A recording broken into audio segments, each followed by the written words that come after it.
अरे आ गए राजा साहब। राजा साहब आ गए। अब ये किताब पलट कर दिखाएंगे कि कक्षा में सिर्फ यही एक विद्यार्थी है। हम सब तो ऐसे ही हैं। नहीं नहीं, ऐसा मत कहो, प्रिंसिपल सर तक पहुंच है इसकी। अरे लेकिन प्रिंसिपल सर तक पहुंच कैसे हो सकती है इसकी? कहीं प्रिंसिपल सर के जूते चप्पल मुफ्त में तो नहीं सिलता है?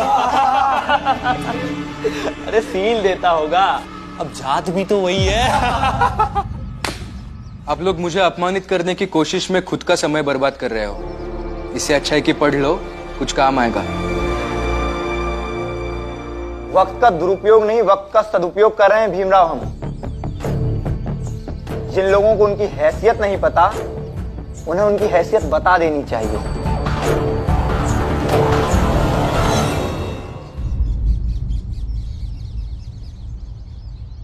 बैठो। बच्चों, आज पढ़ाई नहीं होगी, बल्कि एजुकेशन डिपार्टमेंट से कुछ ऑफिसर्स आ रहे हैं। तो हमारे कॉलेज के 11वीं और 12वीं कक्षा के कुछ छात्र उनका स्वागत करेंगे। उसके बाद वो लोग इन छात्रों से पढ़ाई लिखाई के बारे में सवाल जवाब करेंगे। तो मैं कुछ विद्यार्थियों को चुनता हूं जो उनके सवालों के जवाब दे सके। अब मैं जिनका नाम लेता हूं वो अलग आकर खड़े हो जाएं।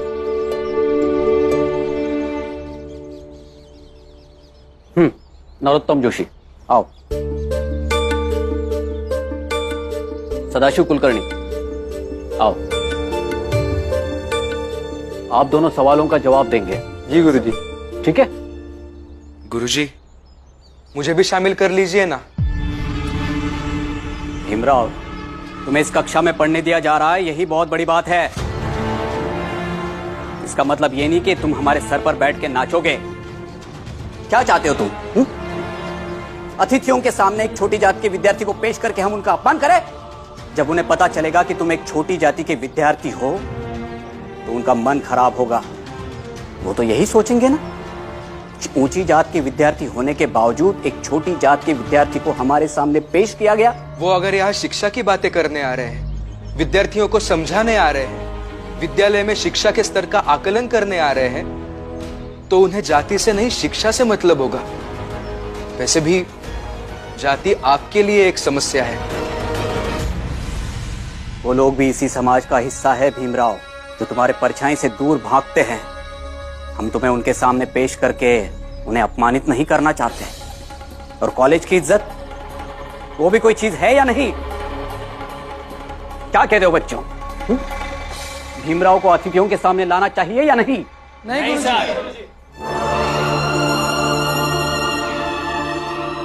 सर, अतिथिगण आ गए। आप सभी लोग आकर अपने साथियों की हौसला अफजाई करें। चलो। और हाँ भीमराव,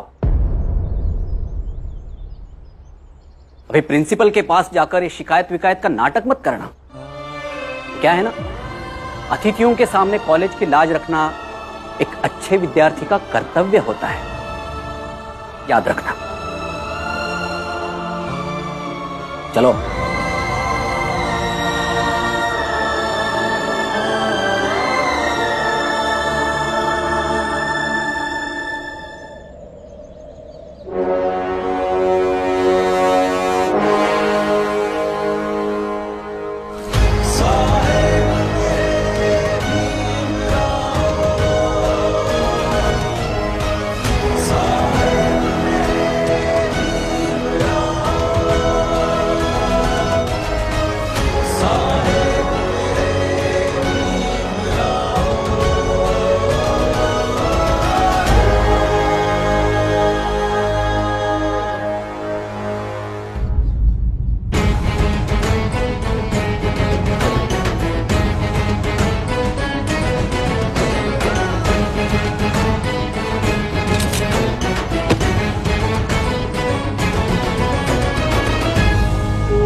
मैं निवेदन करना चाहूंगा हमारे कॉलेज के प्रिंसिपल सर, आप पुष्पमाला पहनाकर इनका स्वागत करें।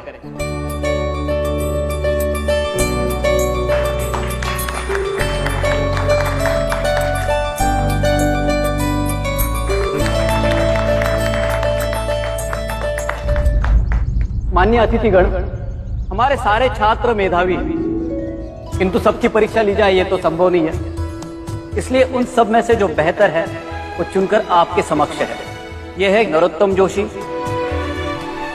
सदाशिव कुलकर्णी, देशराम पाटिल और मनोहर शास्त्री।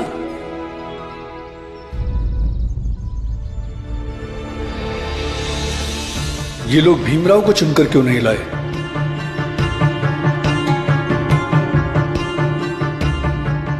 आप इनसे जो चाहे सवाल पूछ सकते हैं। जरूर। धर्म, कुल, जाति इन सब का त्याग करके कोई भी व्यक्ति एक क्षण भी नहीं रह सकता। हम हमारे धर्म के रक्षा हेतु अपने मांग पर अड़े रहेंगे। भीमराव को विज्ञान नहीं पढ़ने देंगे। छात्रों, मुझे ये बताइए, कोलंबस और वास्को दी गामा, इन दोनों में क्या समानताएं और क्या असमानताएं थी? दोनों में ये समानता है कि दोनों ही नाविक थे, महत्वाकांक्षी थे और बहादुर थे। और विषमता ये है कि दोनों ही समुद्री रास्ते से इंडिया की खोज के लिए निकले। कोलंबस इंडिया की जगह अमेरिका जा पहुंचे और वही वास्को डी गामा ने इंडिया तक की सफर तय किया।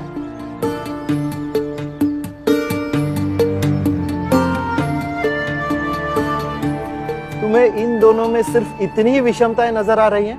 हाँ सर, यही अंतर था।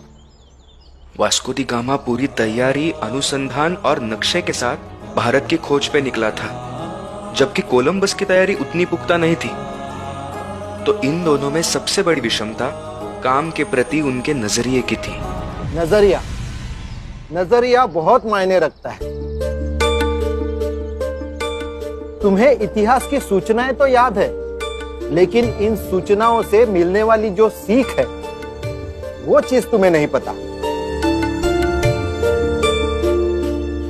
और इतिहास से अगर सीख ना मिल पाए, वर्तमान और भविष्य की तैयारी या बेहतर ना हो पाए, तो इतिहास सीखने का कोई मतलब नहीं है। बच्चे हैं, धीरे धीरे सीख जाएंगे।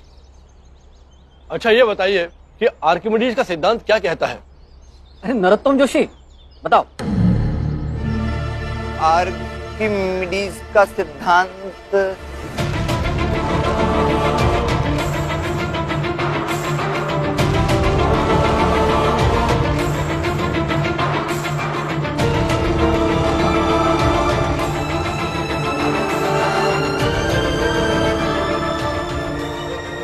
आर्किमिडीज का सिद्धांत को कक्षा में पढ़ाया था ना, बताओ।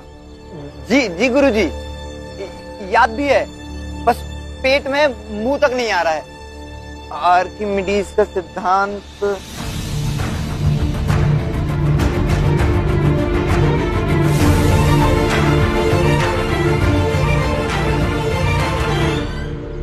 नरोत्तम बेटा, आराम से सोच के बताओ।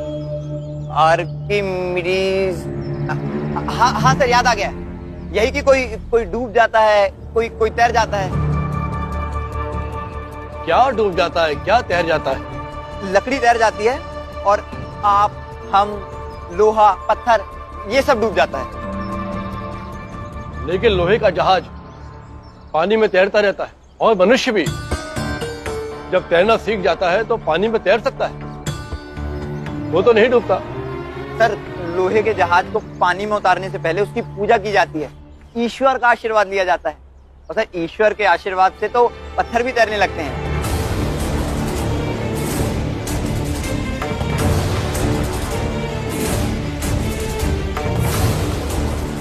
और सर, इंसान इसलिए नहीं डूबता क्योंकि वो तैरना सीखा होता है, और तैरना सीखते ही इसीलिए है ताकि डूबने से बचा जा सके।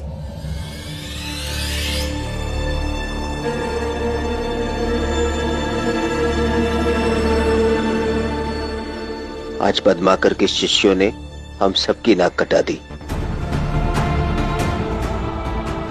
आर्किमिडीज का सिद्धांत क्या यही है?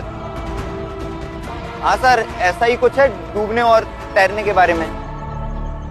हमें खेद है, यहाँ की पढ़ाई व्यवस्था से हम बिल्कुल संतुष्ट नहीं है। आपके किसी भी छात्र को कुछ भी नहीं आता, और अगर आपके क्लास के सबसे अच्छे स्टूडेंट हैं, तो यहाँ की शिक्षण व्यवस्था यहाँ के शिक्षकों की अवस्था और इस कॉलेज की पूरी व्यवस्था पर सवाल या निशान लगता है।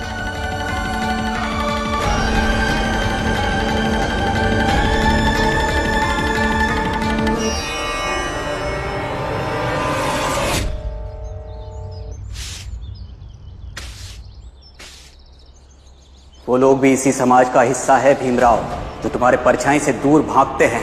हम तुम्हें उनके सामने पेश करके उन्हें अपमानित नहीं करना चाहते। ये क्या बदतमीजी है? ये कोई लेटने की जगह है? गुरुजी कहते हैं कि पढ़ना है तो बाहर खड़े रह के पढ़ो, लेकिन वहाँ से ना सुनाई देता है ना समझ में आता है। सब बच्चे मेरे साथ कक्षा से बाहर खड़े रह के पढ़ेंगे या मैं भी भीतर बैठ के पढ़ूंगा। उठो भीम, आज से तुम सबके साथ भीतर जाके पढ़ोगे।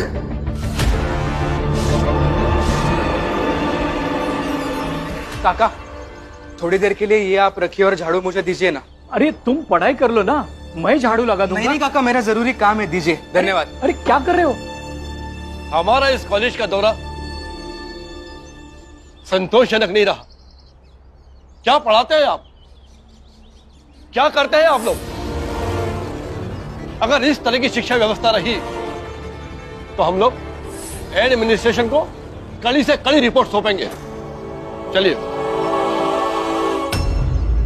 जब किसी वस्तु को किसी भी द्रव में पूरी या आंशिक रूप से डुबोया जाता है तो उसके भार में कमी का आभास होता है। भार की यह कमी वस्तु द्वारा हटाए गए द्रव के भार के बराबर होती है, जिसमें वस्तु पर नीचे से ऊपर की तरफ एक बल लगाया जाता है जिसे उत्प्लावन बल कहा जाता है, जो वस्तु द्वारा हटाई गई द्रव के भार के बराबर होता है। इसी कारण कोई भी वस्तु पानी पर तैरती है। तो सर, इसका मतलब यह हुआ जो वस्तु अपने भार से अधिक पानी हटाने की क्षमता रखती है वो पानी में नहीं डूबेगी। अरे तुम तो झाड़ू करने वाले लगते हो, तुम्हें यह सब कैसे पता? सर, पद्माकर गुरुजी जब वे पढ़ा रहे थे तब मैं कक्षा के बाहर झाड़ू लगा रहा था, लेकिन वो इतना अच्छे से पढ़ा रहे थे कि मुझे सब याद हो गया। सर, इस कॉलेज में सभी शिक्षक अपने अपने विषय को अच्छी तरह से पढ़ाते हैं। इस कॉलेज में पढ़ाई बहुत अच्छे से चलती है सर। यहाँ के सभी शिक्षक बहुत अच्छे हैं। अरे वाह, तुम तो बड़े मेधावी हो। तुम्हें बाहर खड़े होकर नहीं पढ़ना चाहिए, तुम्हें तो कक्षा के अंदर बैठ के पढ़ना चाहिए। क्यों? इनके पढ़ाई की व्यवस्था कीजिए, सुधारिए इस कॉलेज की शिक्षण व्यवस्था को। जिनको झाड़ू पोछा करना चाहिए वो क्लास में बैठकर सीख रहे हैं, और जिसे सीखना चाहिए वो बाहर झाड़ू पोछा कर रहा है।